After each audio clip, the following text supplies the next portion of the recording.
Holy Paladins have been around since Vanilla WoW, but they've really evolved over time. In this guide, I'm going to cover Holy Paladin's role, stats, bread and butter spells, suggested talents, rotations, gear, and legendaries. I've created timestamps for each section, so if you'd like to skip ahead to something specific, feel free to do so in the description below. Otherwise, let's get started. Now, just as a preface, I don't consider myself an expert Holy Paladin, and I'm certainly not the best by far, but I have fun playing the class, and I think that's all that matters. There were several updates and changes to Holy Paladins in patch 7.2.5, but not so much in patch 7.3, so this guide will have taken those patches into consideration. Holy Paladin's strengths are really in their single target healing, so either a tank, off-tank, or single designated target. We aren't known much for our awesome mobility compared to a druid, for example, but we are still great assets to a raid or mythic plus dungeon. We also have lots of survivability spells and talents that help us both and our party mates. Holy Pallies are great utility healers with really nice damage reduction cooldowns, such as Blessing of Protection and Sacrifice, and some really good oh shit buttons like Lay on Hands, our Bubble, and even great mobility with Blessing of Freedom. Let's look into stats and mana. The primary stat for a Holy Paladin is of course Intellect, but the most important secondary stat is Critical Strike. According to Icy Vein's Holy Paladin Guide, which I'm going to link in the description below, their suggested secondary stat priority as of patch 7.3 is Critical Strike, Mastery, Versatility, and Haste in that order. Just a note on Mastery, its effectiveness really depends on where you and everyone in your group is positioned. When everyone in your group is standing in close proximity of one another, such as in a Mythic Plus dungeon, Mastery will prove to be more important to Versatility. But in most raids where the group is really spread out, your heals will not benefit from Mastery since you are not in close proximity of the group, and therefore Versatility is more important. You could therefore have special armor sets for Mythic Plus dungeons with more Mastery and another more geared towards raiding with more Versatility. As for mana, obviously that's our main source from which we cast our spells. For me personally, if I'm completely honest with you, I rarely run out of mana, and that's dating back to the beginning of Legion. If you use your spells and cooldowns efficiently, you will rarely have to stop to regain mana. The only times I've run out of mana are when I receive a debuff that eats my mana, or when I spam Flash of Light or Light of the Martyr repeatedly, which I'll go into more detail on soon. I've noticed that by never running out of mana, this really helps my party out a lot during Mythic Plus dungeons because we never have to pause for mana breaks. This doesn't take into consideration Mythic raiding, which I have no experience in, so I'm just going to leave a little disclaimer there. Bread and butter spells. According to when you switch your specialization, there are 6 spells highlighted for Holy Paladins that I'm going to discuss. Those spells and their mouse-over descriptions are Flash of Light, a fast but expensive heal, Holy Light, a slow but inexpensive heal, Holy Shock, an instant spell with a short cooldown that heals an ally or damages an enemy, Light of the Martyr, a strong instant heal with the drawback of costing some of your own health, Beacon of Light, a beneficial spell that marks an ally, duplicating a portion of your healing to that target, and lastly Light of Dawn, a group heal on allies in a cone in front of you. Let's start with what I think is the most powerful spell that you should use on cooldown, Holy Shock. It's instant, and with our high crit rate, the critical heals from Holy Shock are really great. Another powerful instant heal is Light of Dawn. It's a group heal that heals up to 5 party or raid members in a cone in front of you.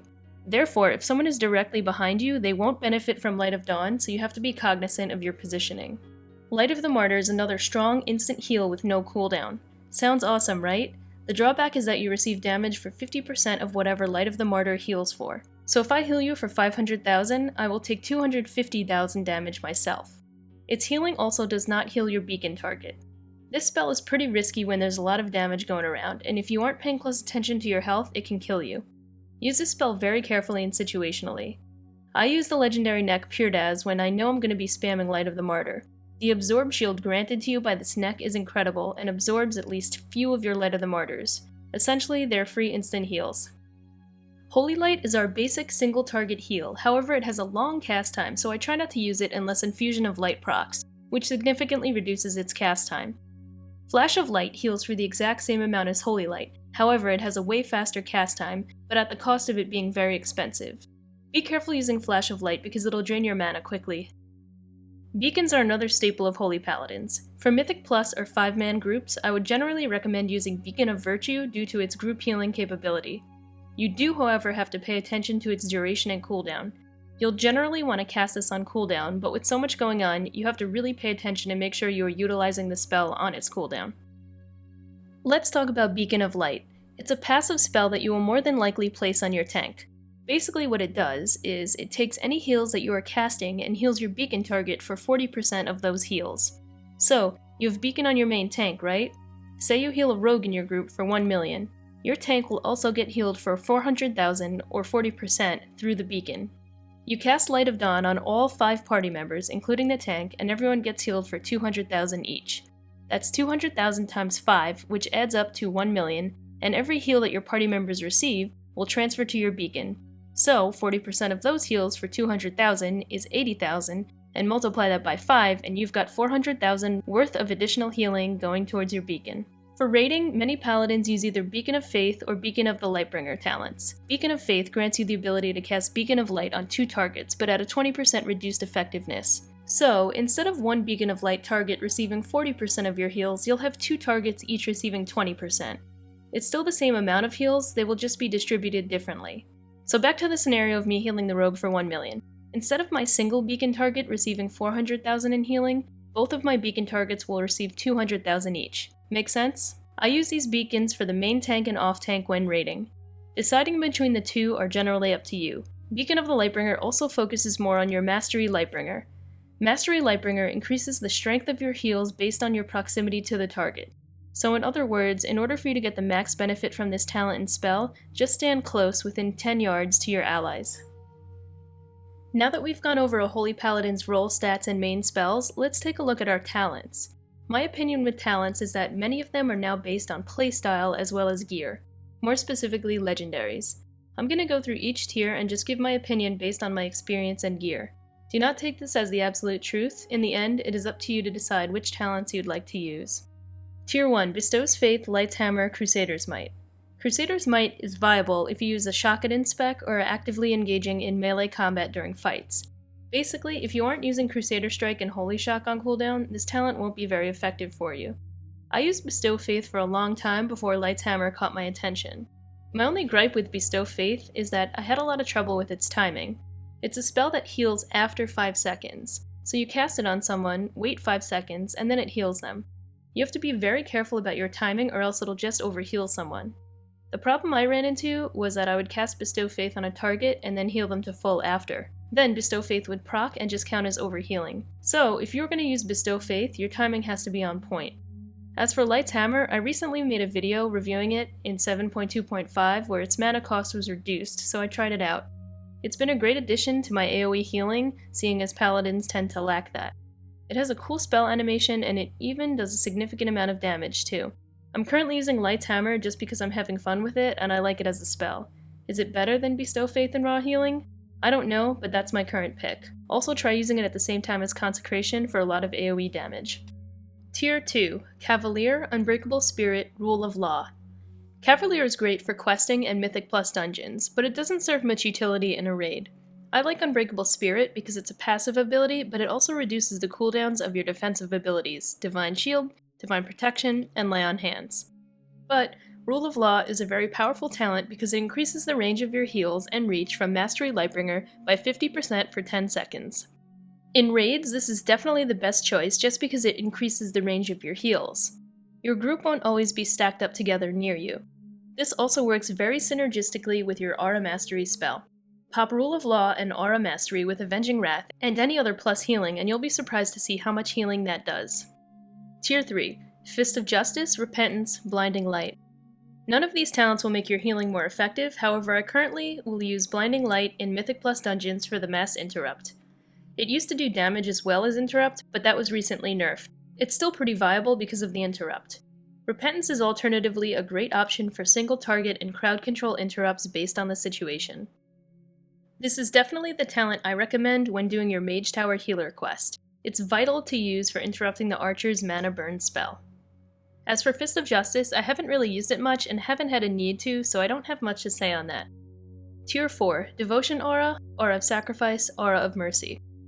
The damage reduction from Devotion Aura on your raid is excellent, only if there's a time where everyone will be taking dangerously high amounts of damage. Aura Mastery and Rule of Law will protect everyone for 6 seconds with a plus 20% damage reduction.